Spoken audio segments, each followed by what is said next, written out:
Now here's the question though, right? Because quitting is something that's really looked down on in boxing though. Like we all know that. Like boxers, Roberto Duran still gets played with the no mas.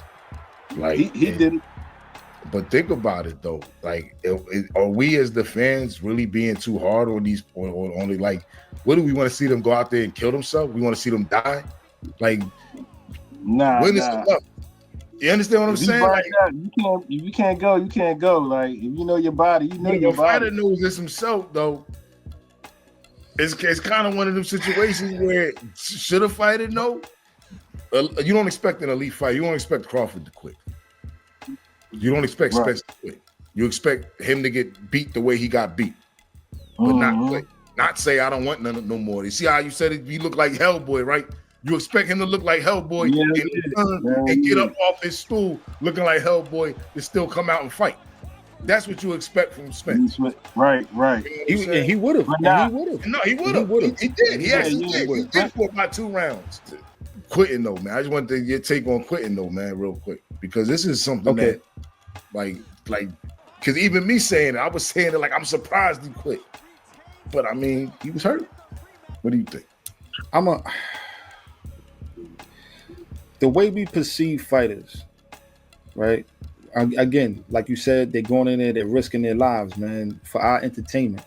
These guys are warriors, gladiators. Anybody that step in that ring, you got to give them credit, win or lose, right?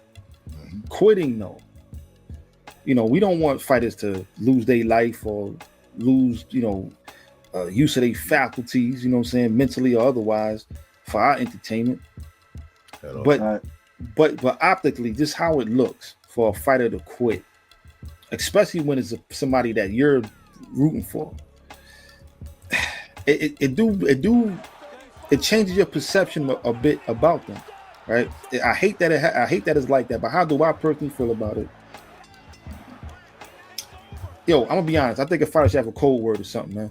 So it don't look like real talk. Like, and the ref would know to just say, you know what, I'm gonna save him. I'm gonna save him. If you in the corner, I'm talking about like quitting on the stool. If you in the ring and like for instance, like Kell Brook, when he got his eye broke by Spence. Well, first got his eye broke by Golovkin, then got the other eye broke by Spence, right? Yo, if you know when something breaking your face, like, right. So I get that, like, oh, yeah, nah, you got that, homeboy. You done broke my eye. You take a knee, or you refuse to get up. That don't look as bad to me.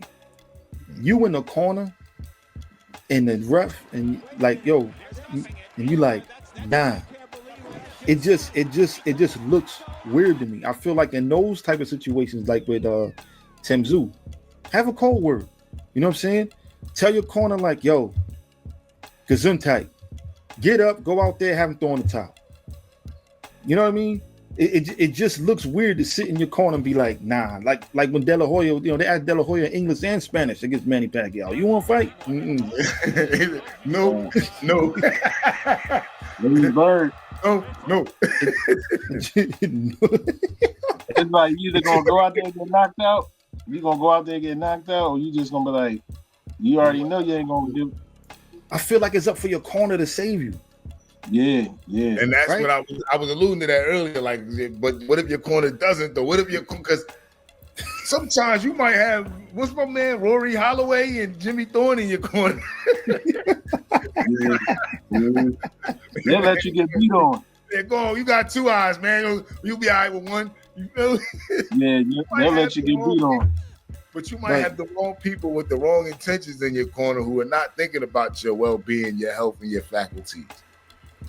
You know what's more acceptable? Okay, let's just say you got your corner's like, we're not letting you quit, Rock.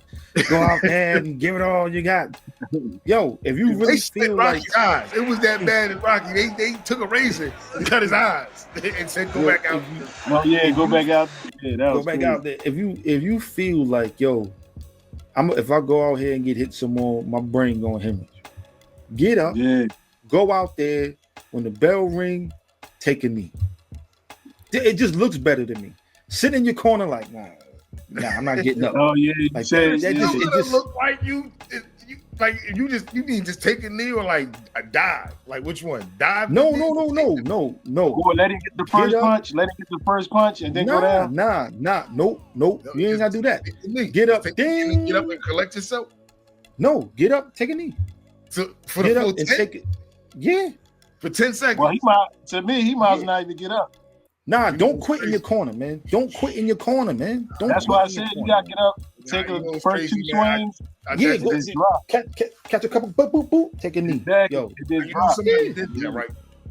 You know somebody did that. What you just said. Somebody did that, and I'll never forget. Freddie Pacheco called him a coward for doing that. And after he did that, he ended up collapsing in his corner after he got up. And you know, to this day, he's blind and mostly deaf. We talking about Gerald McCullum. Gerald McCullum, yeah. He actually against what was that? Nigel Benn? Nigel Benn. He actually did that. He actually took the knee, and then they called him out. He got up, walked back to his corner, and collapsed.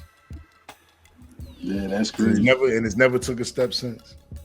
So I'm saying that to say like that's what you just said was profound, because when you were saying it, I'm remembering seeing that. Like I actually seen that, and I remember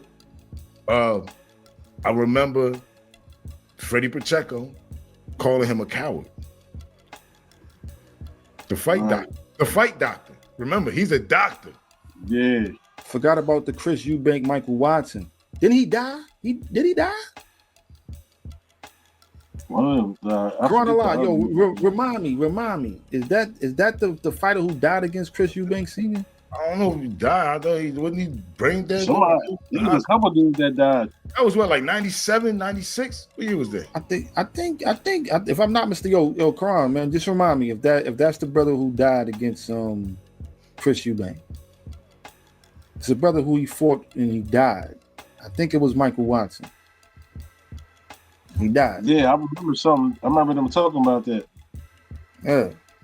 Nah, I get it. Yo, listen, man. It's just what. Yo, listen, man. You chose. I mean, listen. I love boxing. I used to love the box. I did all types of combat sports. I love it. I love contact. Love fighting. But I never chose to get punched in the head for a profession.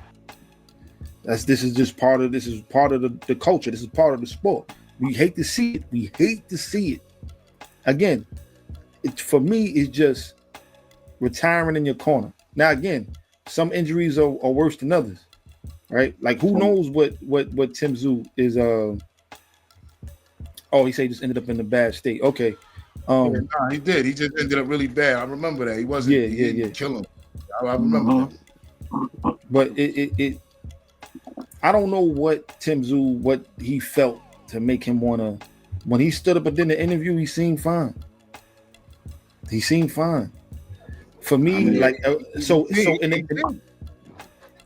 the case where physically, like you don't feel like you about to pass out, or you don't feel like your brain bleeding out your nose, and you can get up and have a post-fight interview, man, get up, like man said, cover up, take 1-2 shots, take a knee, man. It's just something about quitting in your corner. Now we're gonna show you how to catch the jab. Actually, in boxing, it's called parrying.